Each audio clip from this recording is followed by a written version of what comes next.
RC study zone YouTube channel पर मैं रामचंद्र चौहान आप सभी का स्वागत करता हूं।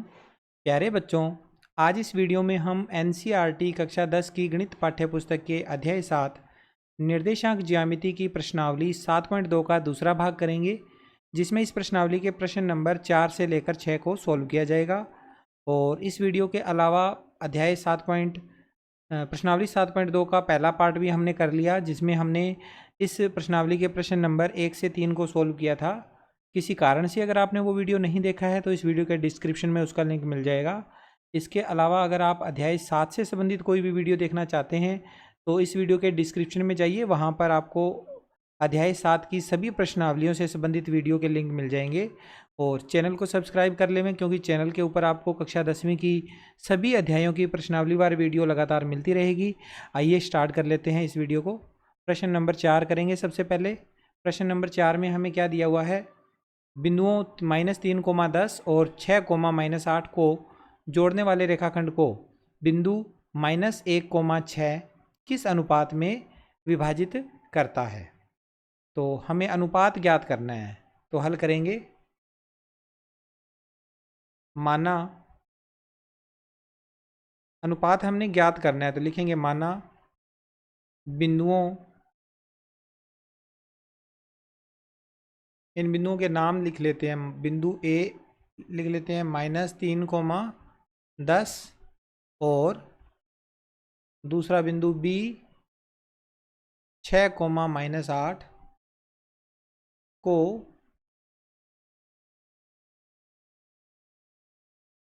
जोड़ने वाले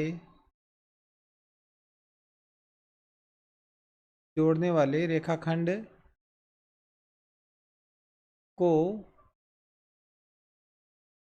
बिंदु, इसको मान लेते हैं P, बिंदु P -1, 6 किस अनुपात में विभाजित करता है। इसकी जगह लिख लेते हैं M1 अनुपात M2 के अनुपात में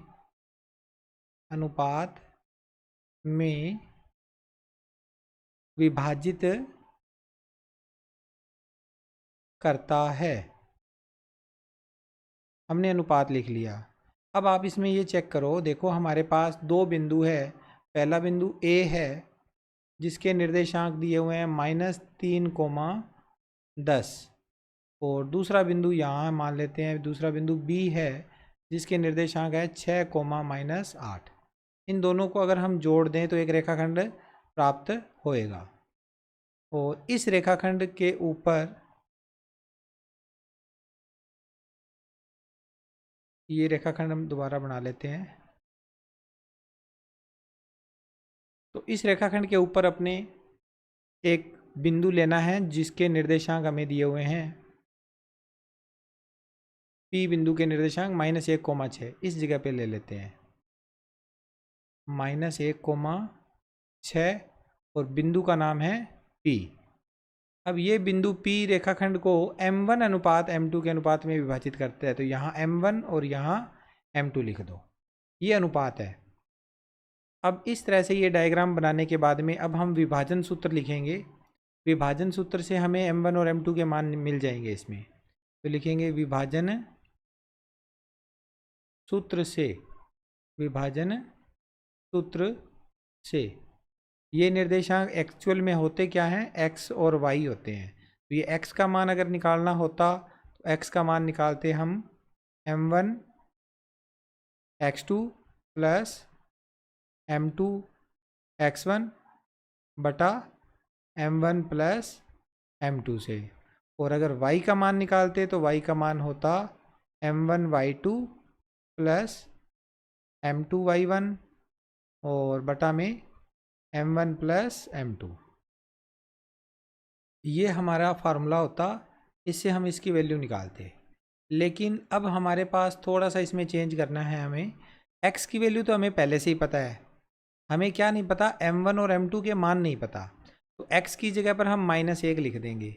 -1 बराबर M1 की जगह M1 ही पड़ा रहेगा। आगे इसको हल करेंगे। देखो x2 कितना है? 6, तो यहाँ लिख दो 6 प्लस M2 कितना है? M2 ही है, M2 के मान हमें नहीं पता। x1 कितना है? -3, तो माइनस का 3 लिख दिया, और बटा में m1 प्लस m2, m1 की जगह m1 और m2 की जगह m2 लिख दिया। अब माइनस का 1 बराबर आ जाएगा 6 का गुणा m1 से, 6m1 प्लस नहीं आएगा यहाँ, m2 का गुणा -3 से करेंगे तो माइनस का 3m2, और बटा में m1 प्लस m2।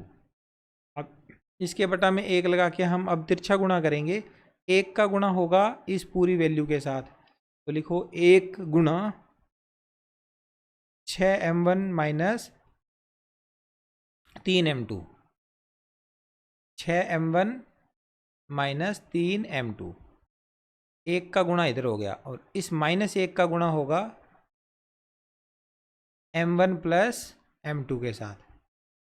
तो 1 का गुणा करने पर कोई फर्क नहीं पड़ता, सेम वैल्यू आ जाती है, 6m1 माइनस 3m2। और दूसरी तरफ -1 का गुणा करेंगे तो माइनस का m1 और माइनस का ही m2। ओके, हल करेंगे आगे। m1 वाले मान एक तरफ, तो 6m1, ये माइनस का m1 इधर आके प्लस का m1 हो जाएगा, और दूसरी तरफ माइनस का m2 ये वाला, और ये माइनस के 3m2 इधर आएंगे तो दूसरी तरफ प्लस के 3m2 हो जाएंगे। 6m1 और प्लस का 1m1, 7m1। तो यहाँ लिखेंगे आगे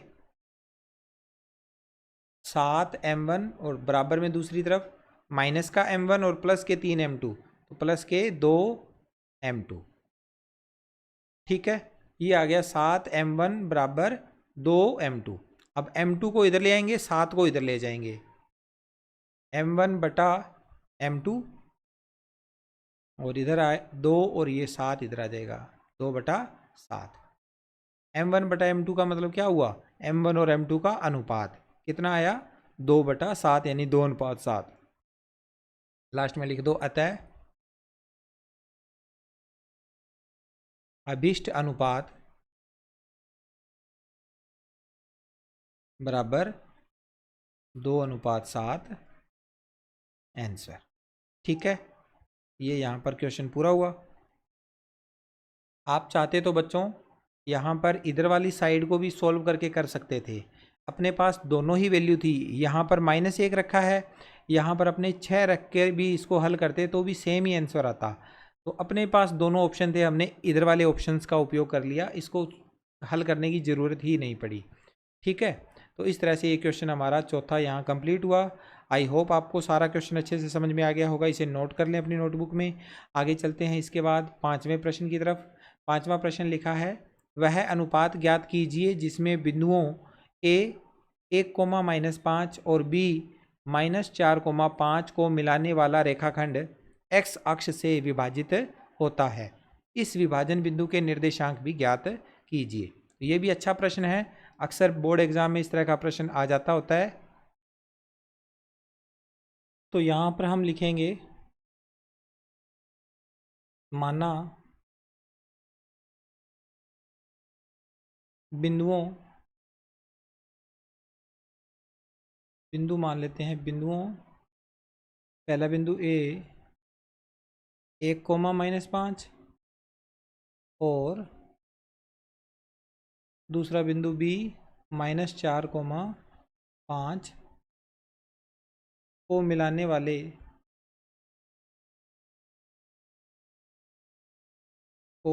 वाला रेखाखंड x अक्ष पर स्थित बिंदु, जब ये x अक्ष से विभाजित होगा तो x अक्ष पर कोई ना कोई बिंदु तो स्थित होगा ना, जहाँ पर ये कट रहा है एक दूसरे से, तो उस बिंदु को हम मानेंगे x अक्ष पर स्थित बिंदु P, जिसके निर्देशांक क्या होंगे, x, 0। x अक्ष के ऊपर y का मान सदैव 0 होता है, x, 0 से किस अनुपात में विभाजित होता है, m1 अनुपात m2 के अनुपात में विभाजित होता है। तो इसका डायग्राम बनाते हैं। सबसे पहले ये देखो, हमारे पास एक बिंदु है ए और उसके निर्देशांक है 1, -5। दूसरा बिंदु इस जगह पे ले लेते हैं और उसके निर्देशांक b -4, 5 है। इन दोनों बिंदुओं को अगर हम मिला दें तो ये रेखाखंड ए बी बन जाएगा और ए बी रेखाखंड एक्स अक्ष पर विभाजित होता है, यानी कि ये एक्स अक्ष के बीच में से गुजरता है ये लाइन। ये तो मान लेते हैं इस जगह पर वो एक्स अक्ष को काटता है और इस बिंदु का निर्देशांक हम पी बिंदु मान लेते हैं इसे, और पी बिंदु के निर्देशांक क्या लिखेंगे जो हमें दिए हुए हैं।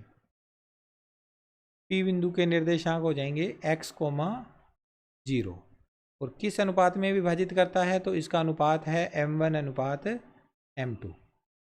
अब यहाँ पर होएगा विभाजन सूत्र काम में ले लिया जाएगा, तो लिखेंगे विभाजन सूत्र से, विभाजन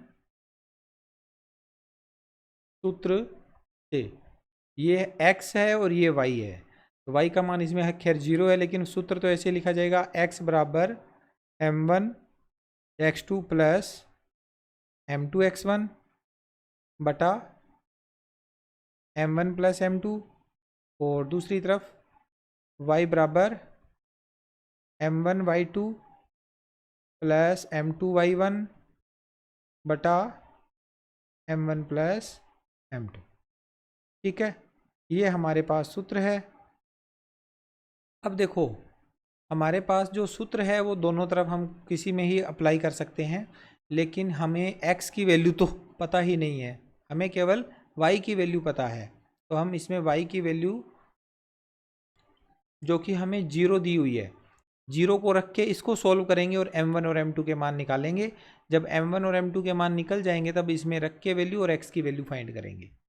ठीक है, तो यहाँ लिखेंगे y की जगह पर 0 बराबर m1 प्लस m2 की जगह m1 प्लस m2, ऊपर m1 गुणा y2 कितना है 5, प्लस m2 गुणा y1 कितना है -5। ठीक है, सोल्व करेंगे तो ये आएगा 0 बराबर m1 प्लस m2 रहेगा, 5 का गुणा m1 से 5m1, m2 का गुणा -5 से करेंगे तो -5m2, और इसके बटा में लग जाएगा 1। तिरछा गुणा करेंगे, 1 का गुणा हो जाएगा इस पूरे ऊपर वाली वैल्यू से 5m1 माइनस 5m2 से, और 0 का गुणा हो जाएगा m1 प्लस m2 से। 1 से गुणा करते हैं तो कोई फ़र्क नहीं पड़ता, सेम ही वैल्यू आ जाएगी, m1 minus 5m1 minus 5m2। 0 से गुणा करने पर ये 0 हो जाएगा। ओके, इसके बाद देखो 5m1 कितना आ जाएगा, 5m1 बराबर आ जाएगा, ये माइनस का 5m2 इधर आके प्लस का 5m2 हो जाएगा। ठीक है, अब m1 के बटा में m2 आएगा, m1 बटा m2 बराबर m1 के बटा में m2, और बराबर में क्या आ जाएगा 5/5, ये वाला 5 और इसके बटा में 5। 5/5 का मतलब कितना हुआ 1/1। तो अगले पेज पे इसको लिखते हैं, m1 और m2 के मान,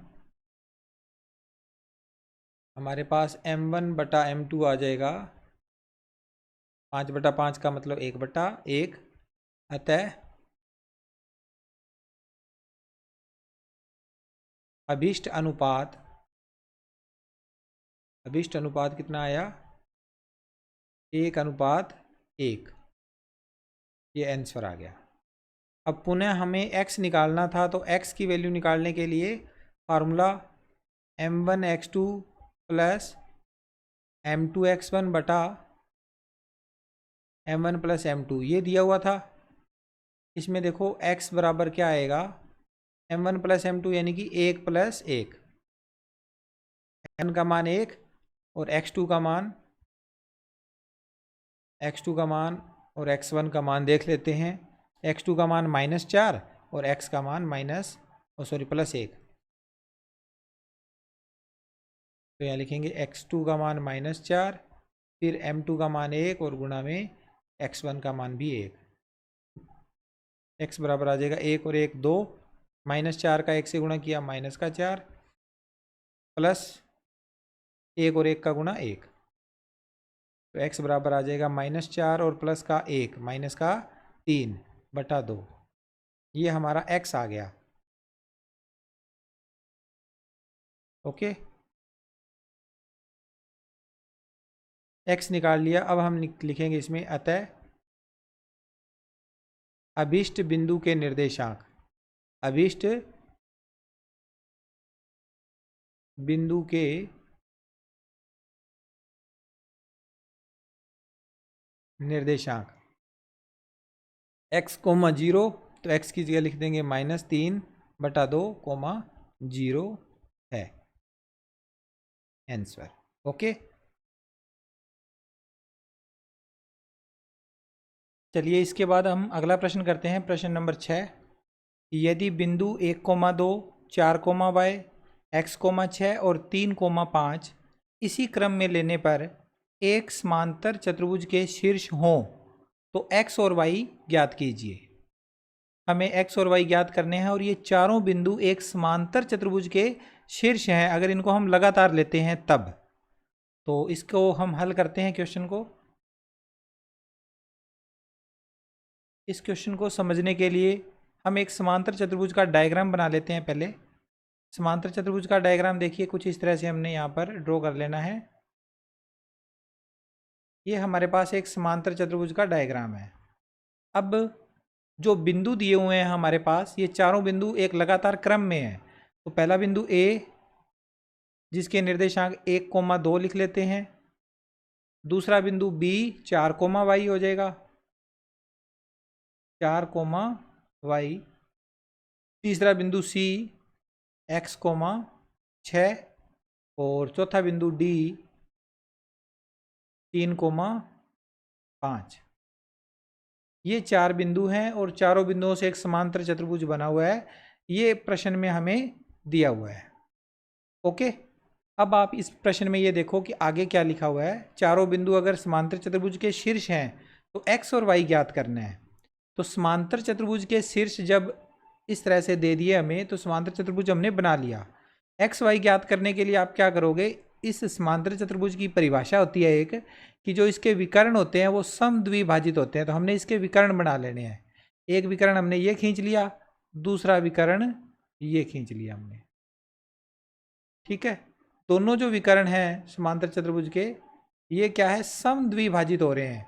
समद्विभाजित होने का मतलब बराबर बराबर पार्ट, इनके दोनों अलग अलग जो यहाँ पर आपस में ये पूरे पूरे आधे आधे भाग इसके बंट रहे हैं।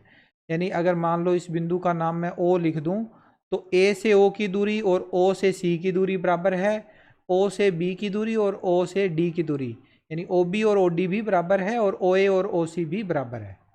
O बिंदु क्या है, AC का भी मध्य बिंदु हो गया, और O बिंदु रेखाखंड BD यानी विकर्ण BD का भी मध्य बिंदु हो गया।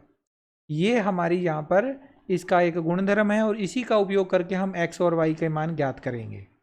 तो पहले हम लिखेंगे लाइन यहाँ, समांतर चतुर्भुज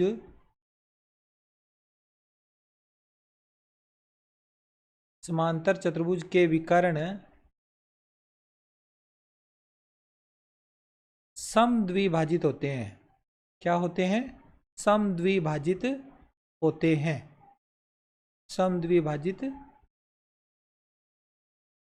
होते हैं। अतः विकर्ण AC का मध्य बिंदु बराबर होगा विकर्ण BD का मध्य बिंदु। ठीक है, मध्य बिंदु का सूत्र क्या होता है, x1 + x2/2, y1 + y2/2। तो हम यहाँ पर फार्मूला लगाएंगे AC का मध्य बिंदु, तो इसके x वाली वैल्यू का जोड़ 1 और इधर x है, तो 1 + x/2, y1 + y2/2 यानी कि 2 + 6 2 + 6/2। ये हो गया AC का मध्य बिंदु, विकर्ण BD का मध्य बिंदु। देखो पहली वैल्यू का जोड़ 4 + 3, 4 + 3/2 कोमा y +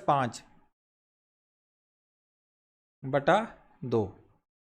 हमने कंपैरिजन करना है। अब यहाँ पर तुलना करने पर क्या होगा, पहली वैल्यू के बराबर होगी, दूसरी वैल्यू के बराबर होगी। तो यहाँ से आ जाएगा 1 + x/2 किसके बराबर होगा, 4 + 3 यानी कि 7/2 के बराबर होगा। और दूसरी तरफ 2 + 6 यानी कि 8/2 किसके बराबर होगा, y + 5/2। दोनों के बटा में 2 आया हुआ है तो 2 से 2 कट जाएगा। तो यहाँ आ जाएगा 1 + x = 7। तो यहाँ से x की वैल्यू आ जाएगी 7 - 1, x की वैल्यू आ जाएगी 6। ठीक है, ये हमने x की वैल्यू यहाँ पर पता कर ली। दूसरी तरफ दोनों के बटा में 2 है तो 2 से 2 कट जाएगा। 8 बराबर क्या आ गया, y + 5। तो यहाँ से y की वैल्यू अगर निकालनी है तो 8 - 5 इधर होकर आ जाएगा। तो 3 बराबर y, यानी y बराबर आ गया 3। तो नीचे लिख दो, अतः x बराबर 6 और y बराबर 3 आंसर। ओके, तो ये प्रश्न भी यहाँ पर कंप्लीट हुआ। आई होप आपको सारा वीडियो अच्छे से समझ में आ गया होगा। मैं मिलता हूँ आपसे नेक्स्ट वीडियो में। Take care, bye bye.